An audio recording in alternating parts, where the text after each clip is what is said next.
Well, I'd like to call this regular meeting of the Coralville City Council to order, May 23rd, 2021, via Zoom. Roll call, please. Councilmember Foster. Present. Gross. Here. Quinn. Present. Dodds. Present.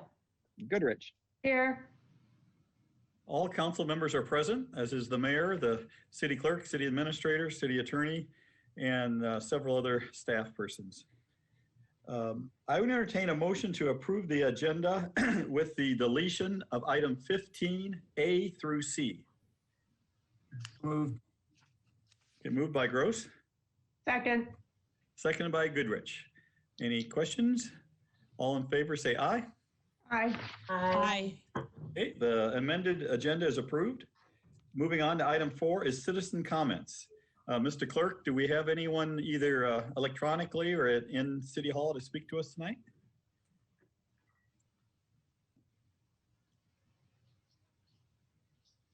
No one present to speak and no written comments. Okay. That being the case, we will move on to item number 5, which is the fiscal year 2022 budget public hearing. And we're going to have a presentation this evening by Tony Rotland, our Director of Finance. Okay, and for this presentation, I will attempt to share my screen.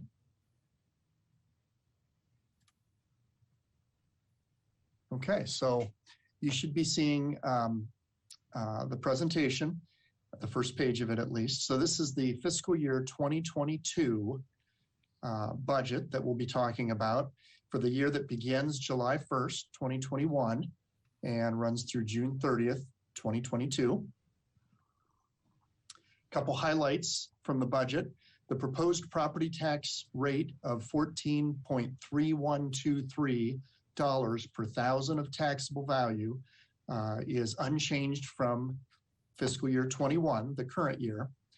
Prior to that, it was $13.5277 per thousand of taxable value for about 10 years in a row. So again, this is the second year at the 14.3 rate. The chief goals of the city in doing our budgeting each year are to pass a balanced budget, maintain property tax rate when possible, in other words, not raise it unless it's absolutely necessary, maintain sufficient fund balances, and provide high quality public services. The challenges in most years include generally rising costs for budgets, making sure we're planning for future needs. For the current year and the coming fiscal year, specifically, the financial impacts of the COVID pandemic and the uncertainties associated with planning services in the wake of that pandemic as well were challenges. A quick run through on property taxation in Iowa. It's categorized into classes, and they're listed here. Multi-residential was a new one back in FY17, but each one is treated a little differently in terms of a rollback calculation. Some are linked, and there's a growth limitation imposed such that there aren't dramatic tax shifts between classes, or at least that's the intent of the rules and the process that are put in place statewide. And then there's a reduction due to that growth limitation that's called the rollback, which again is a statewide calculation by property class. So the changes to the rollback figures by class of property between FY21, the current fiscal year, and 22, the year we're budgeting for, are shown on this slide. So you can see residential property tax increased slightly. You see a positive number in the change column in terms of the rollback. And multi-residential continues to go down. It stair steps down per the state code until it reaches basically the residential rate, and then they're considered the same. Commercial and industrial were unchanged, and ag was up a little bit. So a residential property assessed at $100,000 would have a taxable value in FY22 of $56,409. That's up slightly, about $1,335 from FY21's taxable value. So with the same city property tax rate, the property tax to be paid by that example household to the city increases by $19.11 for the year. And on this slide, we have a commercial property example. So if a commercial property was assessed at $500,000, the taxable value is $450,000. That's unchanged year over year. And the tax rate would be the same. So the property tax paid to the city would remain the same as the current fiscal year. So in the legislation that created the multi-residential category, there were also changes to commercial and industrial to that rollback. It was reduced from 100% to 90% over 2 years. And then state replacement payments to local governments were put in place. And those were not provided with a sunset at the time. And they're often called the backfill. They replace important property tax revenues to local governments that are used for all kinds of purposes in the general fund, the debt service fund, the TIF, and the employee benefits fund. They fund such things as police, fire, park and rec, payments on projects, things like that. The components of the city tax levy, property tax levy, are the general levy for Coralville, the tort or insurance levy, transit, trust and agency, or employee benefits, and debt service levy. And here's a breakout of how those tax rates in dollars per thousand of taxable value work in FY21, the current year, and 22, the year we're budgeting for. So this is the proposal. You'll notice at the bottom that they, in both years, the tax rate is the same dollar amount. There's a little wiggle between a couple of the levies, but essentially it's the same. And then we have on the next slide a breakup or a presentation of the total property tax rate for a typical Coralville household. So in blue, you see the city's tax rate. And then the other rows are tax rates of other local governments like the county, Kirkwood Community College, the school district, the state and Ag Extension Office each have very small portions of the tax bill as well. And then this is a pie chart depiction of that. So you can see basically of every tax dollar a property owner sends to the county, it gets divided up this way. And it's about 40% for the schools, 39% for the city, and 17% for the county. And then there's some smaller pieces as well. There was a new budget or step to the budgeting process introduced last year, about a year ago this time. And so this is the second year we're doing it, but I think it bears a little explanation.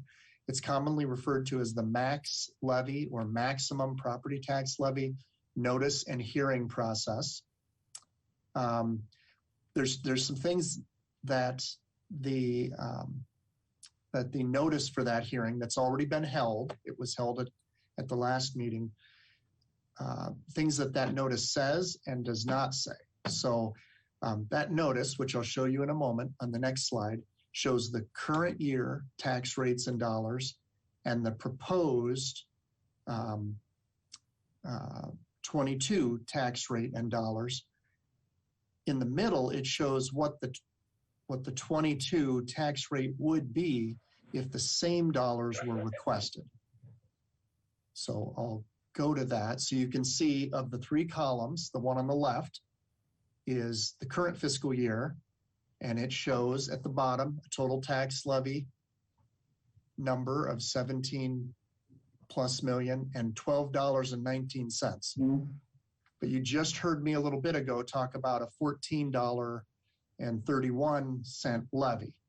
This notice that the state formulated does not include all the property tax levies. There are some that are left out, and we can't just add them. We have to follow what the code says. So in the far right column is what the city is proposing, and in the middle is what the tax rate would be if the city received the same dollars as last year. So back to what it shows and doesn't show. We talked about what it shows. What it does not show is the actual total current or proposed tax rate that taxpayers will see on their bills. And it does not actually intend to do that, but don't be tripped up by that. So the general fund is an important fund in terms of the city. It's the city's chief operating fund.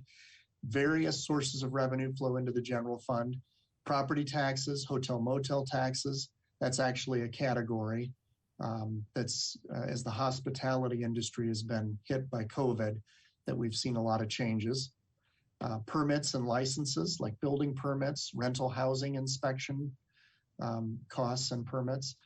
Use of money and property is an old-fashioned way of talking about interest and rental income. Intergovernmental, so that's grants from the state or federal governments or locally here, 2080 agreements with other cities or the county.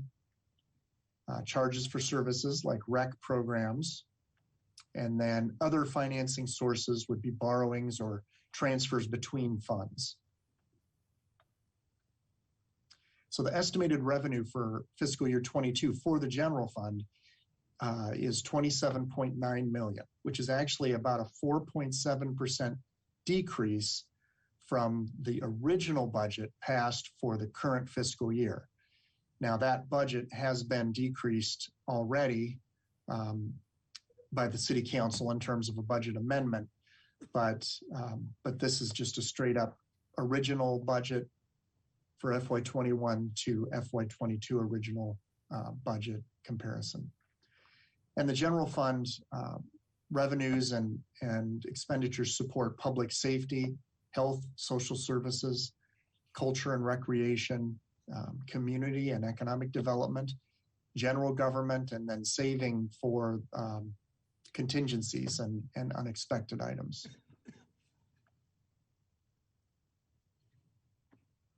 The various revenues for the general fund are detailed on this slide in terms of the FY22 budget dollar amounts and their percentage of the makeup of the general fund.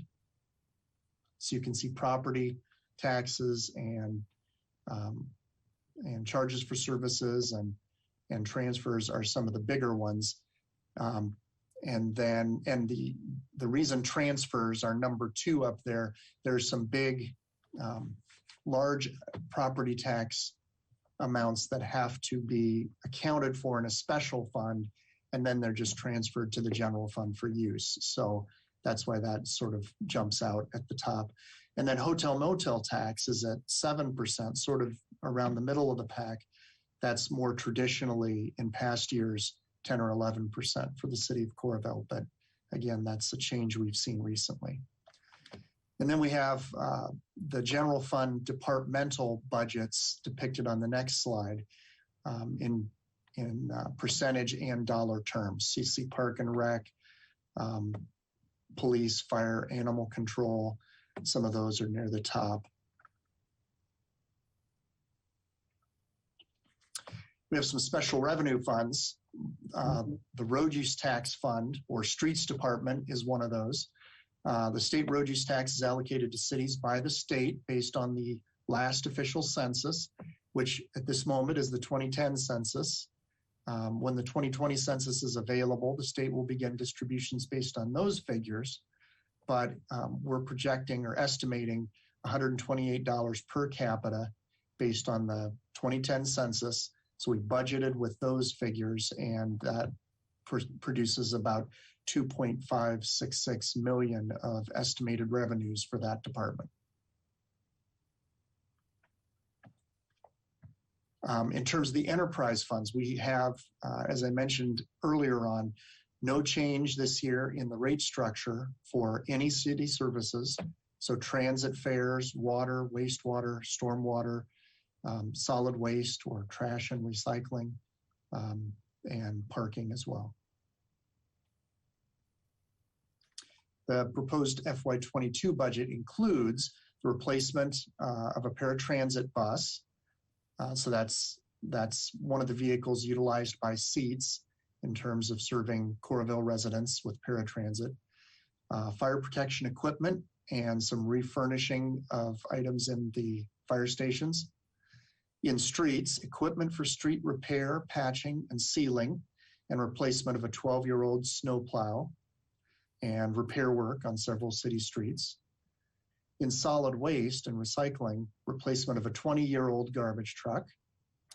And in the library, AV viewing station upgrades in the children's and adult areas, and an additional public laptop computers. An overview of the enterprise fund is on this slide with the sources and uses of funds or revenues and expenditures shown for each one. So what you'll see is generally the left side column is higher than the right side column, actually equal to or higher in every case on this slide. And that's as it should be. So a little bit about timing or process and additional information. The Quarterly Connection magazine is now available on Coralville.org. It'll arrive in mailboxes this week and contains an article on the budget, goes through some of this information and other information as well. The next regular council meeting is on March 9th at 6:30 p.m. and that will be the budget hearing. On March 23rd at the regular city council meeting, we would anticipate final adoption, and then we file the budget with the auditor and the state prior to March 31st. And it's effective July 1 through the following June 30th. And if you'd like an overview of the budget, it's available at coralville.org/finance/budget, or in paper copy at City Hall or the library, again in the Connection magazine, and we'll have a video posted on Coral Vision as well. And now I'll turn it over to you, Mr. Mayor, and answer any questions or have any discussion that's helpful. Thank you, Tony. You've become a true master at presenting the budget information. It's very clear and understandable, and at a pace the average citizen, I'm sure, can grasp it. So thank you for your efforts, of course, in preparing it, you and the entire staff, but also thank you for your efforts for the presentation tonight. Did the council have any particular questions tonight? Well, of course, we'll have a public hearing coming up, but anything that you wanted to highlight or ask Tony this evening? I have a quick question. So I'm just curious, do we have any ideas on when some of these other sources of COVID related funding should be available? Go ahead, Kelly. Tony. Okay. So the items that we've heard about that are not yet finalized, we all kind of have our expectations, but sometimes it's awfully hard to tell. One of the pieces that came into play in the current fiscal year, in terms of the state passing through some of the CARES Act money from the first CARES Act, we have some left over for FY22, the coming year. So in a way, that's an amount from that kind of a source that's in the coming year's budget that's already arrived, so to speak, because it's in the cash balance to be used. And then we also have from the CARES Act, the transit amounts that we have sort of baked in or factored into the next two budget years. And then the Carissa, the second, I'll call it the second CARES Act, had some public transit funds that we've got included as well. But I don't know that, it's possible that Kelly or the mayor have some additional thoughts on future legislation and its timing. And then the funds that were distributed that are included in this year's budget are all to cover expenses related to COVID, correct? Not revenue loss. Correct. Yeah, that was a big issue with all of those fundings, is that you had to prove that you had a loss to be able to cover those. An actual expense, not a revenue loss. And some of the new funding that we've kind of heard about we would have more flexibility in how we used those funds. They could be potentially used for revenue loss. Yeah, that's the potential, but it's really at this point still a potential because they haven't adopted any rules on any of that yet. So we don't quite know how that will impact, or we don't have any estimation on how that could impact the budget yet. All right, thanks. The National League of Cities is hoping that the Senate, or expecting that the U.S. Senate will take action on the latest COVID stimulus bill the first or second week of March, probably late in the first week or into the second week of March.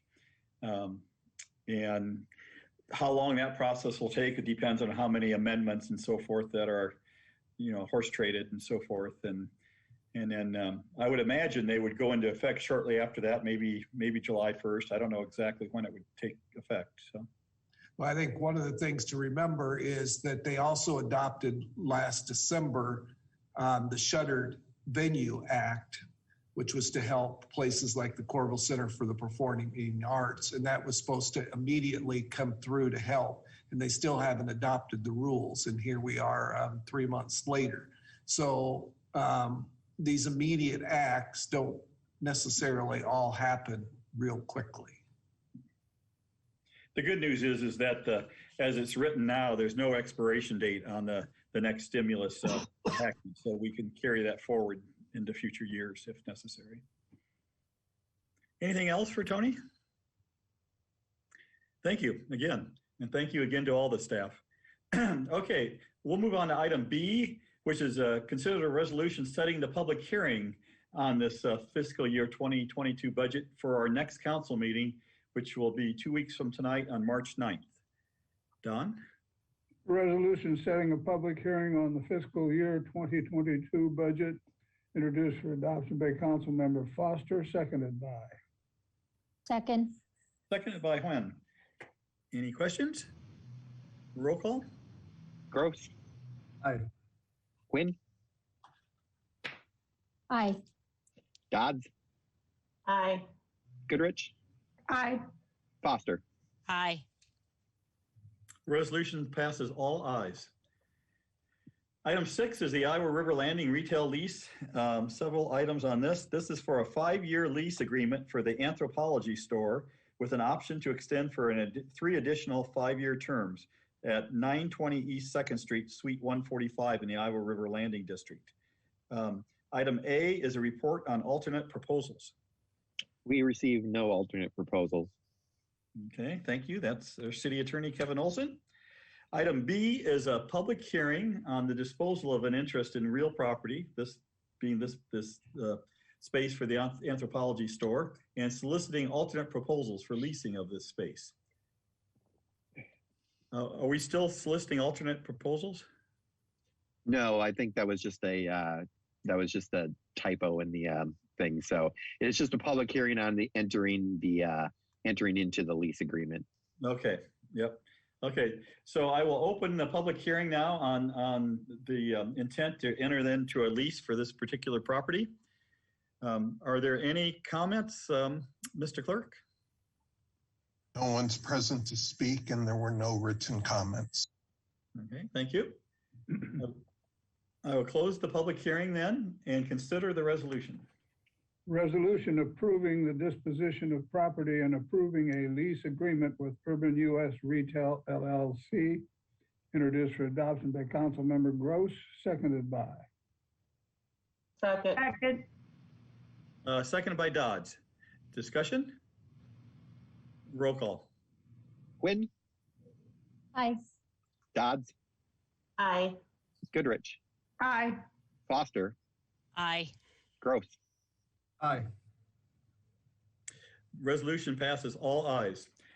Items D and E also are for the same project, both relating to architectural services. Item D, Don? Resolution approving a proposal with ISG Inc. to be the local architect and architect of record in the anthropology tenant build out, introduced for adoption by Councilmember Nguyen, seconded by. Second. Seconded by Foster. Discussion? Sorry about that, Mayor. Yes, this contract is for the city to have the build out work done for us. So they'll be designing that. The next one is an architect as part of the lease that we had that represents the tenant, and we have to pay for those expenses as part of the lease. So that's why there are two different architects involved in this process. Thank you, Kelly. Roll call. Dodds, Aye. Goodrich, Aye. Foster, Aye. Gross, Quinn, Aye. Resolution passes all ayes. Item E. Resolution approving a proposal with David A. Levy and Associates to provide professional design, interpretation, assistance, and design review for the anthropology tenant build out, introduced for adoption by Councilmember Dodd, seconded by. Second. There you got it, Lori. Seconded by Goodrich. Questions, discussion? Roll call. Goodrich, Aye. Foster, Aye. Gross, Aye. Quinn, Aye. Dodds. Aye. Resolution passes all ayes. Moving on to item 7, 2500 Holiday Court. Several items to rezone a property at the corner of Holiday Court and Cross Park Road to residential planned unit development 2 district, which will allow development of proposed 4-story multifamily building with site amenities. And under item A is a community development department report by our community development director, Dave Johnson. Thank you, Mayor. The applicant is proposing a 2.74 acre development, again, at the corner of Holiday Court and Cross Park Road. What is being proposed is a 4-story, 58,000 square foot, 54-foot tall multifamily building with site amenities. The floor area ratio is 0.59 and the average density is 21.7 dwelling units per acre. And this development will provide for 112 parking stalls, and it will also meet all required parking lot and headlight screening. The predominant exterior materials include brick, LP smart siding, as well as gray varieties of trim. And John, if you could pull up the elevation drawings.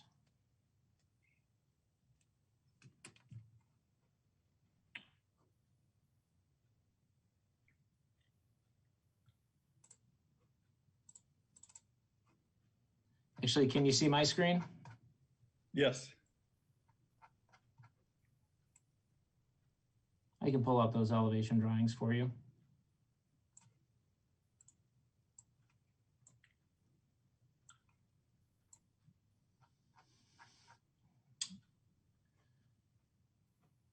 So staff has reviewed this development, and we found that the development meets all of our requirements. This is, if I'm going to stop sharing for a moment. This is a affordable housing development. And what we're looking at is approximately 49 total units. 8 units will be for households at or below 30%. The area median income, 15 units will be at or below 40%. the area median income, and 21 units will be at or below 60% area median income. 5 of the units will be market rate. In my staff report, I provided you a chart on how that specifically breaks down in terms of the type of unit and where that falls in the AMI spectrum. And the development does support the Coralville Community Plan's goals of providing affordable and varied housing throughout the city. And it's also consistent with Coralville's land use map designation of high density residential, which is 16 or more dwelling units per acre. And the Planning and Zoning Commission reviewed this request at their February 3rd meeting. And by a vote of 7-0, the commission recommended approval of the rezoning at 2500 Holiday Court from C2 Arterial Commercial District to the RPUD2 Residential Planned Unit District, and as well as the PUDB site plan and the preliminary plat. That's all I have, Mayor. Okay, thank you, Dave.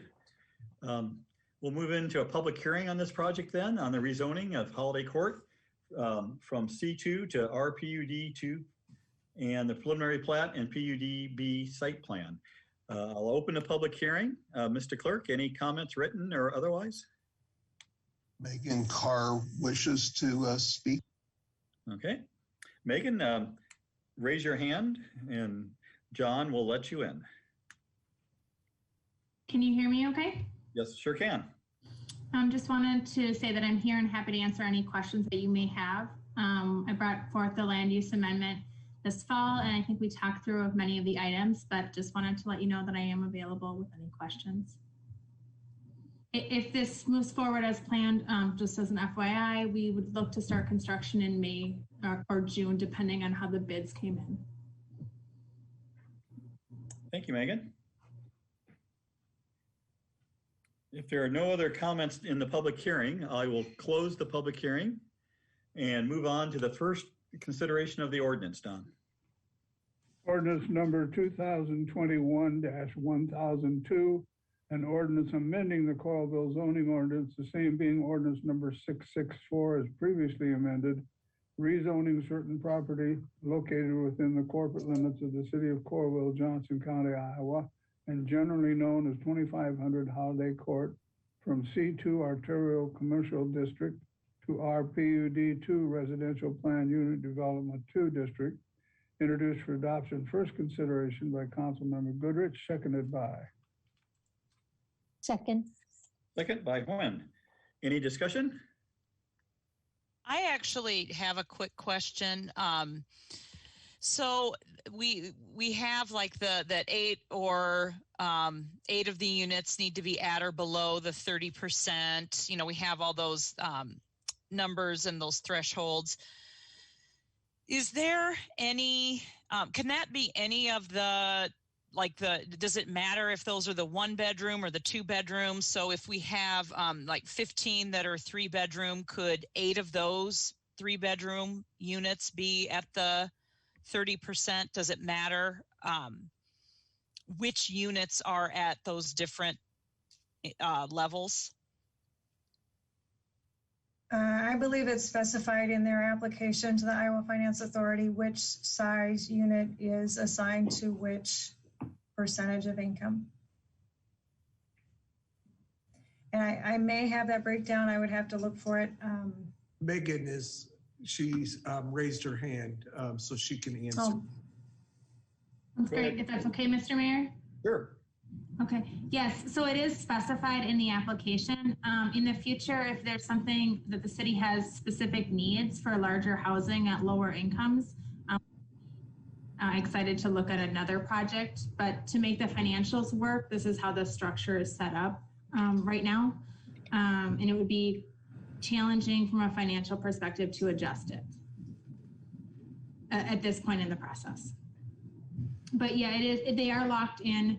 And we do record a declaration against the land outlining those restrictions for 30 years. Thanks. Mm-hmm. Thank you, Megan. 2 Megans. Thank you both, Megans. Any other comments? Roll call, please. Foster? Aye. Quinn? Aye. Dodds? Aye. Goodrich. Aye. I believe Mitch has stepped out for a little bit, so I skipped over him. Okay. Yep. Ordinance passes its first consideration, all ayes with Gross absent. Moving on to item 8, which is the Ridgeview addition. Will change the land use map for a property located west of Jones Boulevard, in between Oakdale Boulevard and Coral Court, to medium density residential use. Dave, would you like to give us a report, please?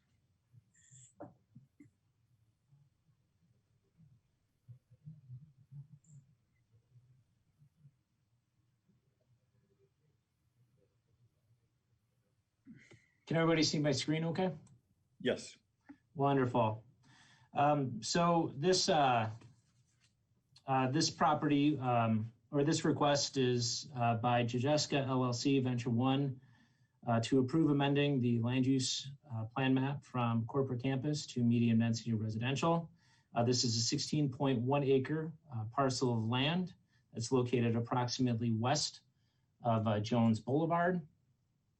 And I think this might give you the best context in terms of where this is being considered. And the medium density resignation or designation includes single family attached structures. These are not homes that are connected horizontally. They're typically 2 stories tall, but individual units do not stack. And this request would be considered consistent with the Coralville development guidelines. And I'm happy to answer any questions. So Dave. Sorry, I'm sorry, Mr. Mayor. Oh, just a quick question. So that last description of the homes, so basically, were you saying they are single family homes since they're not attached horizontally? Yeah, these are actually going to be townhomes is my understanding. That's the goal with this particular project. And all of that will fit into the medium density residential category of 6 to 16 dwelling units per acre. But I did speak with the developer, and the developer may also increase that density a little bit. So the specific development plans are still a little bit up in the air in this, which is why at this time we're really just considering the land use map amendment. And based on the information, based on the community plan, we do support the request. City staff does. Medium density residential, it will complement the planned development patterns as well as the development types immediately south of this area. It'll also provide varied needed housing opportunities, also being supported by the community plan. And the development will also help facilitate connection to Jones Boulevard, which will also be a much added benefit and a catalyst for this area. So in short, we support the land use amendment. However, at this point in time, I do not have any specifics in terms of the exact density that'll be achieved through this development. All I can tell you is that it will be in the range of a medium density residential, something in the range of 6 to 16 dwelling units per acre. Okay, we'll wait to get the plans then, see the plans. Okay. Hi? Yeah. Dave, could you please elaborate on the part where you said typically 2-story tall, but individual unit do not stack vertically? If you can explain that in layman terms, I would appreciate that. So medium density designations include single family attached structures. These are homes that are connected horizontally, like you would typically consider a townhome, where they have a shared wall between the two. But these units do not stack vertically. So when I say stack vertically, that would be a duplex where you might have a unit on a first floor, a unit on a second floor, or an apartment complex where you might see units on a first, second, or third floor. So really this is going to be in the lower density range in terms of building massing and scale. These buildings and massings will be much smaller than what we would see in a high density residential, where we do see apartments or multifamily projects similar to actually what council just considered. So it's really, they align horizontally high rather than vertically is probably the best way to explain that. Thank you. Okay, and the P&Z report, please. The Planning and Zoning Commission reviewed this at their February 3rd meeting, and by a vote of 7-0, the commission recommended amending the City of Coralville land use plan map from corporate campus to medium density residential. Okay. Thank you, Dave. We'll move on then to item C, which is the public hearing on what he just described for this piece of property from corporate campus use to medium density residential use. I'll open a public hearing, and any written comments or verbal?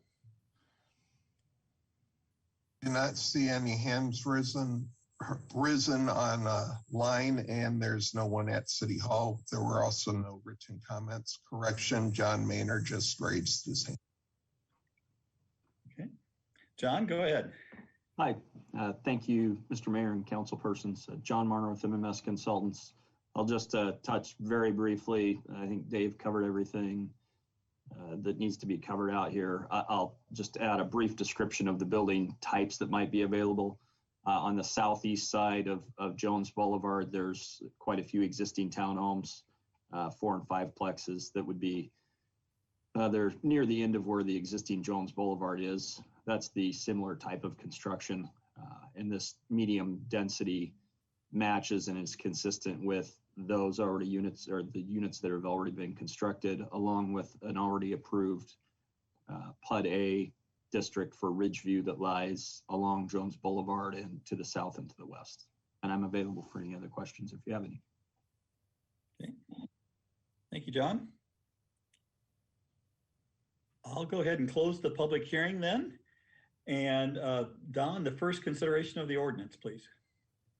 Ordinance number 2021-1003, an ordinance amending the Coralville Community Plan to reflect certain property generally known as Ridgeview Addition, Coralville, Iowa, to be designated medium density residential use in place of corporate campus use. Introduced for adoption, first consideration by Councilmember Foster, seconded by. Second. Seconded by Goodrich. Any further questions or comments? Roll call, please. Wynn, Aye. Dodds, Aye. Goodrich, Aye. Foster. Aye. Okay, the ordinance passes its first consideration, all ayes with Gross absent. Moving on to item number 9, which is the voluntary annexation of what's known as the Meade property. This is for annexation of approximately 43.34 acre parcel east of Auburn Hills East and west of Dubuque Street. And item A is the city attorney report.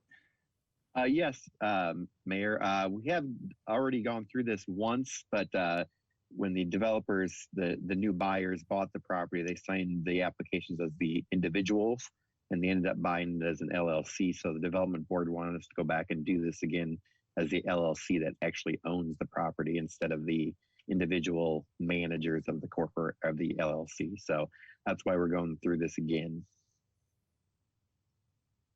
Okay, thank you, Kevin. Dave, are you giving the planning and zoning report on this, or? Yes, the Planning and Zoning Commission reviewed the annexation at their February 3rd, 2021 meeting. And by a vote of 7-0, the Planning and Zoning Commission recommends approval of the annexation. Okay, thank you very much. Item C is a public hearing on the annexation. Mr. Clerk, any comments, verbal or written? No one's present to make any comments. I do not see any hands risen at this time. Raised. Okay, thank you very much. No written comments either, sorry. Okay, very good. I'll close the public hearing then and consider the resolution. Resolution approving the voluntary annexation of real property into the city of Coralville, Iowa, introduced for adoption by Councilmember Goodrich, seconded by. Second. seconded by Foster. Any questions or comments? Roll call, please. Dodds, Aye. Goodrich, Aye. Foster, Aye. Quinn, Aye. Resolution passes all ayes with Gross absent. Item 10 is Auburn Ridge, which, if I'm not mistaken, is the same piece of property.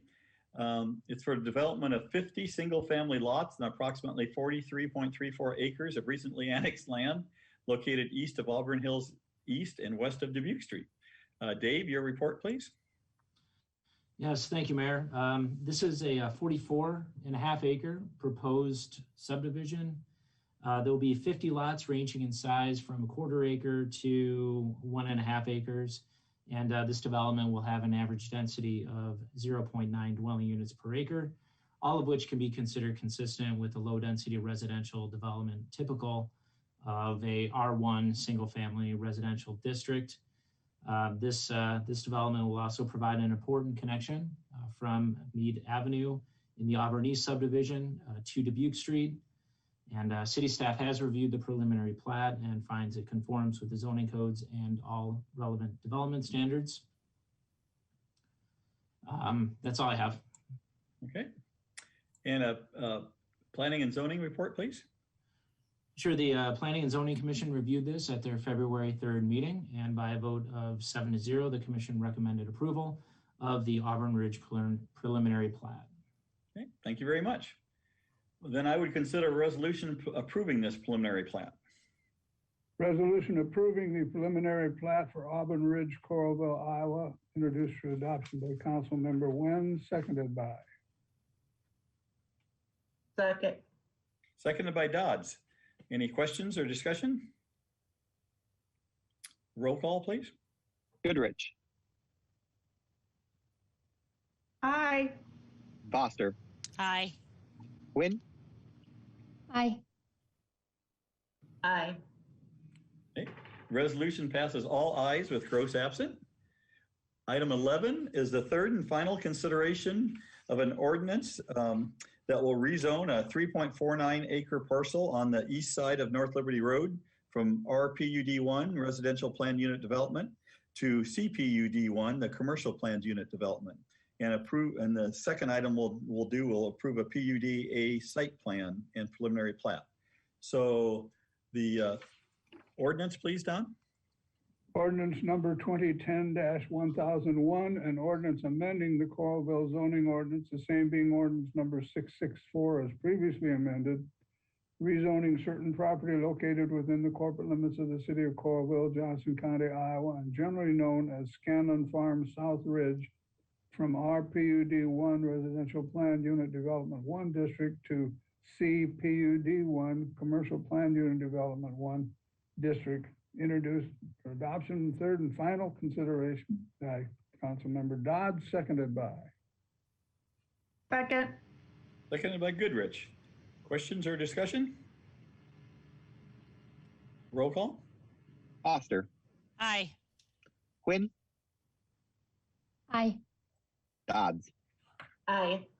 Goodrich, Aye. The ordinance passes its third and final consideration, all ayes with Gross absent. Item B is a resolution approving the PUD site plan.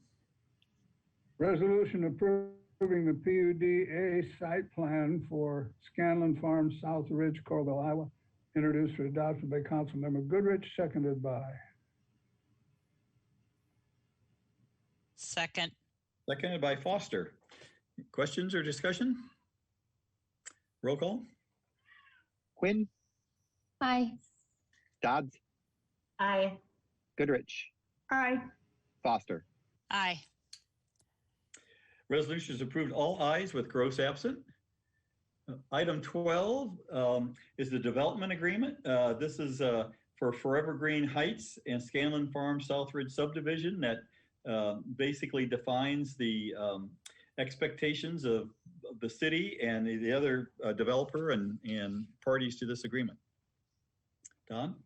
Resolution approving the development agreement with Forever Green Heights LLC and Scanlon Family LLC introduced for adoption by Councilmember Foster, seconded by. Second. Seconded by Nguyen. Questions, discussion? Is there anything, Kelly, can you just say just a few words about what this spells out? Because it's a little bit different than what we usually have. Yeah, we would usually have a development agreement, but it wouldn't be as inclusive as this particular one. What it does is it outlines all, because there's so many phases to this project, this outlines the dates for when different things will happen, especially, for example, roads, because there's connections to Dubuque Street, there's connections to North Liberty Road. And so this outlines when the developer has to do that. It also has some very specific information about how the open spaces will be developed. And that was with the input of the Park and Recreation Department. And so it specifically outlines certain areas, for example, where they will grade areas for future improvements like playgrounds, parking lots, connections, those kinds of things. Also outlines where sidewalks will be and trail connections. Also outlines the payment of the connection fees for water and sewer that places on those areas as well. So that's just a small listing of the many different things that are included. And you're right, Mayor, this is a little different because it's so inclusive by the size of the development and the number of roads and infrastructure that's included. Thank you, Kelly. Good work in getting that done. Any other questions or comments? Roll call, please. Oh, I'm sorry. I just for public, what is the date or the year that it's expected to all be finished? I was just looking at, or not expected to, but this goes out quite a few years. Kevin, I believe it's 2026. Is that right? Yeah, I think that's when the Dubuque and Forever Green roundabout will be built. So I think it's 2026. If the development goes faster, then the roads will have to be upgraded faster. It depends on how much they, how fast everything develops out there. But they're intending to 5 to 6 years out to do this. Okay, thank you. Good question, Lori. Roll call, please. Dodds. Aye. Goodrich. Aye. Foster. Aye. Quinn. Aye. Resolution passes all ayes with Gross absent. Moving on to item 13. This is just accepting the work of the East 9th Street project in the Iowa River Landing between First Avenue and Quarry Road. Item A is I would entertain a motion to approve pay estimate number 13, which is the final to All American Concrete for this work. Motion by. So Move. We're all moving. You all did it at once. I'll give it to Nguyen. A second to that motion, please. Second. Seconded by Goodrich. Unless there's discussion, all in favor say aye. Aye. Aye. Okay, thank you. That motion is approved. Now it's a resolution accepting the work. Don? Resolution accepting the Iowa River Landing Improvements Project 2019 East 9th Street as completed, introduced for adoption by Councilmember Goodrich, seconded by. Second. Seconded by Dodds. Questions? Roll call. Goodrich. Aye. Foster. Aye. Quinn. Aye. Dodds. Aye.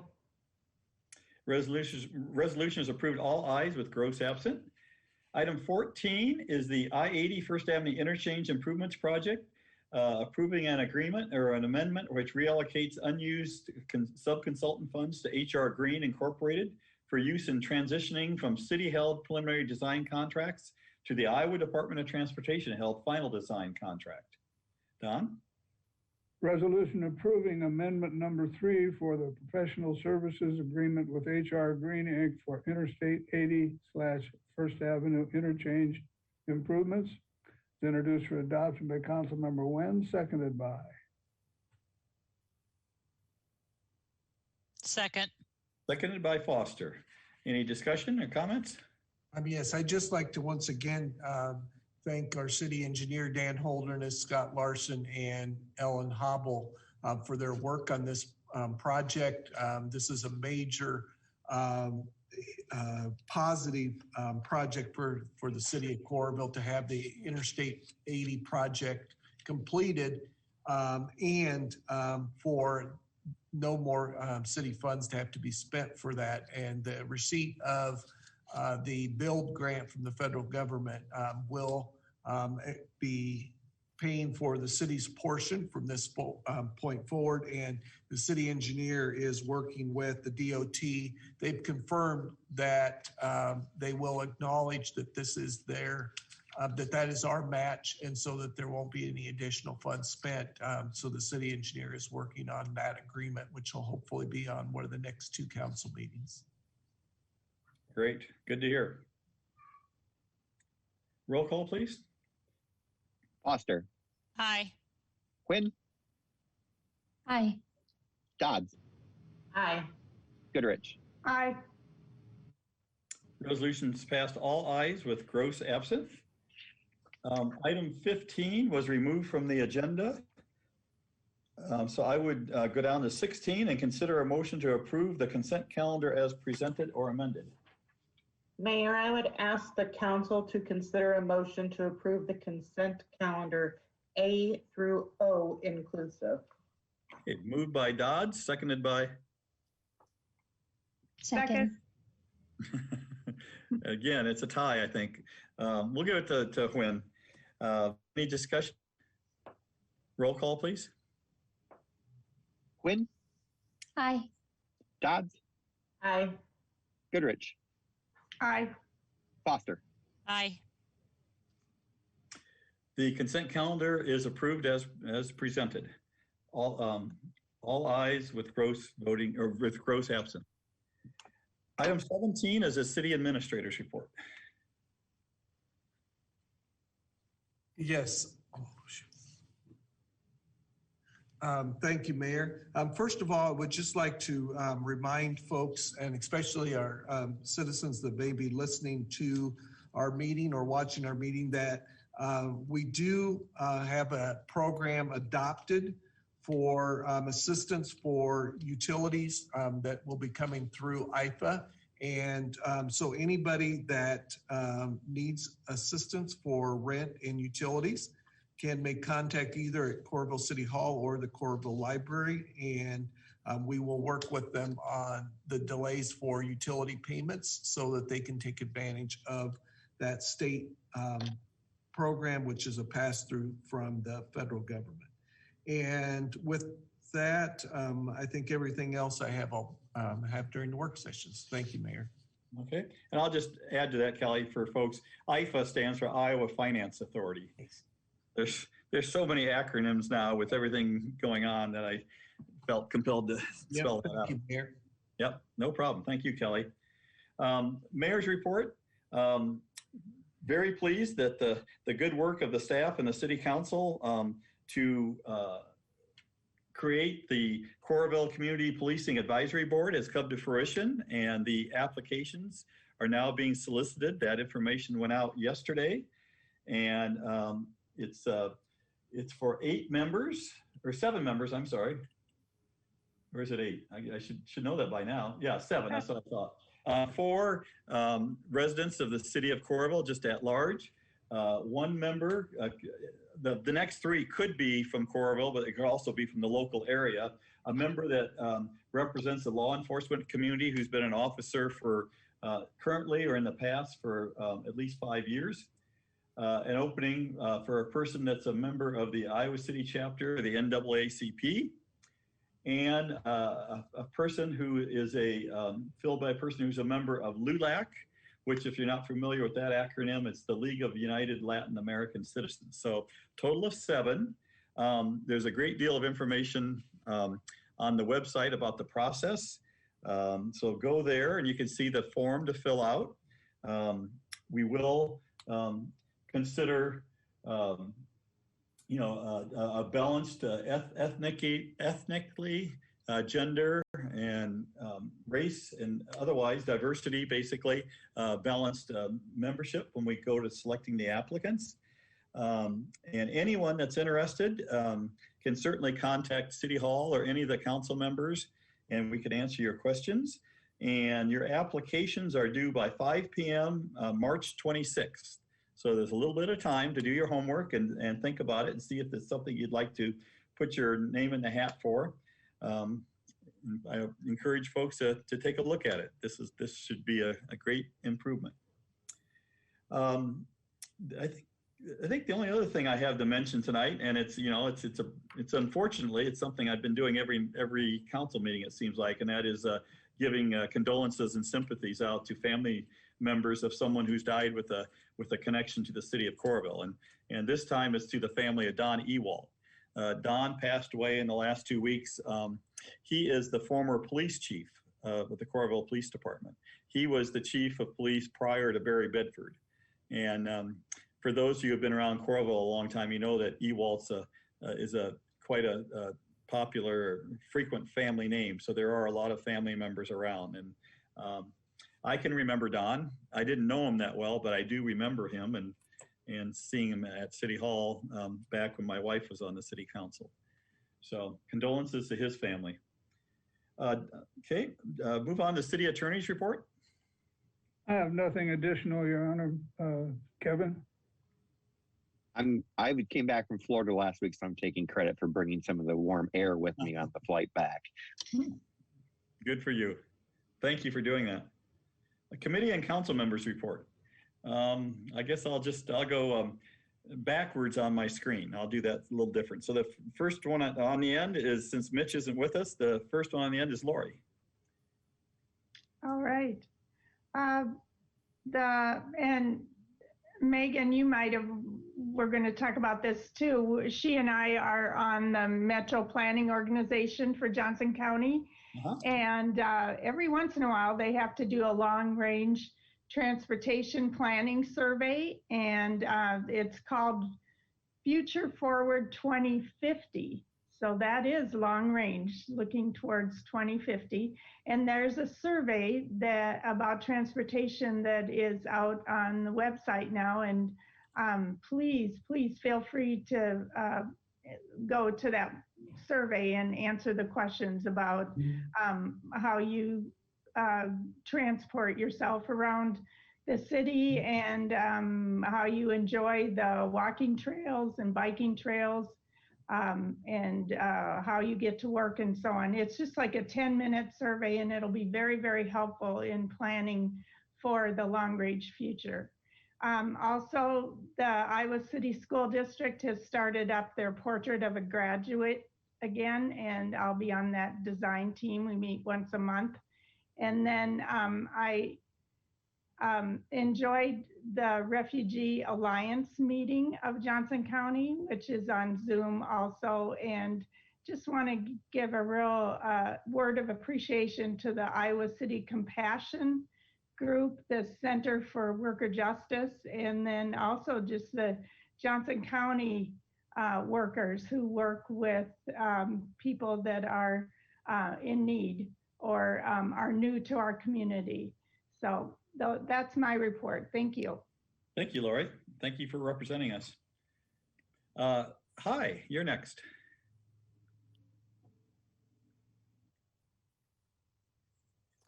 Thank you, Mr. Mayor. I don't have much tonight. I just have, I guess I have a statement to make. Water is a basic human right, and I am in full support of stopping the water shutoff for Coralville residents who cannot pay their water bill due to reduce or loss of income. And I really appreciate my fellow council members, the mayor, and city staff for their work to find solutions to help residents. Having said that, I think we can do better. You know, and when I say we can do better, I think the first step we can in doing better is having better communication with the general public. The information that we put out is very detailed, but it's also it's very long and it's very complicated. And oftentimes there's a lot of hidden information in there that most people don't have the time to read through to find the information that they need to find. So if we can simplify our information when we put out for the public, the simpler, the better, so that they can just get the information that they need right there. And then as more information come out, then we can communicate more instead of, you know, put all of the information out and sort of leave it up to the general public to find the right piece of information that they need at the time. Also, as a city, in order to serve our resident better, we need to think of Coralville as a whole. And that means that we need to look at maybe in the future when looking at our budget of revenues or having state or federal funding, maybe we should think about setting aside some sort of a fund, an emergency fund, so that we can offer direct help to residents who come to us looking for help instead of having to divert them to other local organization, you know, human services, and most of them located in Iowa City, which is present a huge barrier to Coralville residents. And I know that right now we have a Google Translate button on the Coralville website, which help people in Coralville who doesn't speak English at their first language to be able to understand the information better. I have to say, the Google Translate sometimes is not the best tool when it comes to translation, because I speak Vietnamese and I've tried it, and some of the information is not, it's when it's Google Translate, it's not exactly what the city meant to put out. So if we can do a better job of, we don't need to translate everything, but just the most important information that we want the public to know. I think that is more effective than trying to translate the entire website.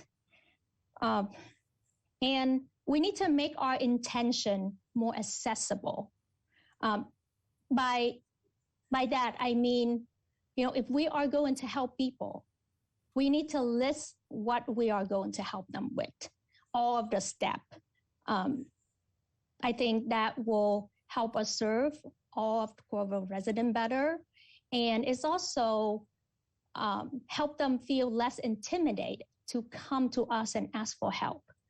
I think, you know, people forget sometimes that we are just regular people. You know, we are our next door neighbor to our Coralville resident, but because we wear this hat, it makes people somehow distance themselves from us and think that we are this person with lots of power that, you know, they should not come and talk to and ask for help.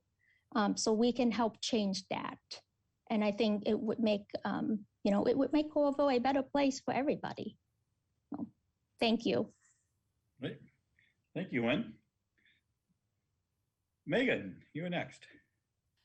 Well, I don't have much either, but I have to say, Hi was really speaking to my heart as someone who is an instructor at the University of Iowa that teaches strategic communication. Strategic communication is my area of academic and professional expertise. And I have to say, I agree with everything she says and more, because we do need to make it a little bit more clear. Because I think an important piece of information that is getting lost is that if you contact the city, your water will not be shut off if you qualify for the programs, if you intend to apply, and that the city is willing to work with you even if you don't qualify for some of these programs.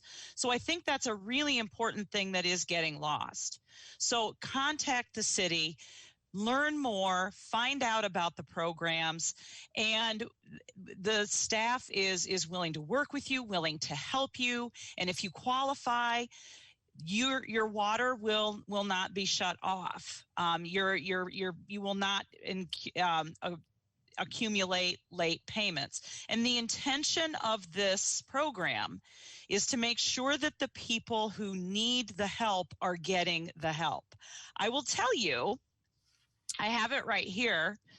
I got a delinquent notice in the mail yesterday. I paid my bill, but I got one. See, this program is not intended to help someone like me, okay, because I can pay my bill. So we worked very hard, I think, to make sure that it was targeted, that it was and that we were really trying to help the folks that needed it. But we won't reach people that need help if we aren't clear in the way we communicate that. So I appreciate your comments. Hi, I agree. And I do want to say I appreciate everybody that has come forward to share their stories, everybody that's advocating on behalf of our residents who are in need of assistance. And I want to really thank city staff. I know there was a lot of work that went into this, and I know that a lot of work is going to continue to go into it as we do have residents calling and getting connected with the assistance that they need. So I really do appreciate it. You know, these things are always a little bit bumpy, but I am really proud of the fact that we all came together and we have something in place that's going to help a lot of people. We just need to make sure that people know about it. And that is all I have. Thank you very much. Thank you, Megan. Very well. Jill. Thank you, Mr. Mayor. I think Hi and Megan articulated very well a lot of the feelings that we've had referring to the deferral of the water bills. I was able to have a Zoom meeting with the Affordable Housing Coalition and the Center for Workers' Justice. They were very helpful in helping to sort through what needed to be done. I also appreciated all of the emails that we got from support from citizens in town. I think that really speaks highly of our community about how much they care about everyone else that is in our town. And then a big thank you to our city staff, because I think they got inundated by all of us as a council wanting them to make some pretty fast decisions. And not only were they able to make it happen for our city, I appreciate that they conferred with North Liberty so that we were all kind of on the same page. So if anyone is having any difficulty or needs help, you know, all of us on the council are available, as well as calling the city. We're more than happy to help anyone that we possibly can. Take advantage of this federal funding. That's what it's there for. I'd also like to congratulate Scott Larson on becoming our new city engineer, as Dan Holderness is going to go into the happy world of retirement. So we couldn't have a better person step into Dan's shoes. So congratulations, Scott. And that's all I have. Thank you. Okay. Thank you, Jill. Thank you, everyone. Well, Mayor, excuse me. Yes. One more item that it piggybacks on what's been talked about is, Ellen, can you confirm that there will be a spot on our city website, also on the water department, if people want to donate? Talked about people in the community caring so much and having big hearts and so on. And if people want to donate just in general towards those who are not able to pay their water bill, there will be a spot on our website on the water department area. Is that correct? Or we're working on that? Yes, I've I've reached out to a couple different groups about that so far. It's going to take me a little time to get it set up, but I've reached out about it. Iowa City has something similar to that. I know the gas company does as well. And so that's something we're looking at where people can donate either on a monthly basis or a one-time basis and create a fund that could be used in emergencies. So there, of course, are just some details that need to be worked out anytime you're accepting money and dispersing money. But yeah, and thank you for that, Lori, and for the idea for that. Thank you. Okay, thank you. Okay, I would entertain a motion to adjourn, and then we'll go into the work session. So moved. Moved by Foster, seconded by? Second. By Nguyen. All in favor, say aye. Aye. Aye. Okay, we are adjourned from the formal meeting and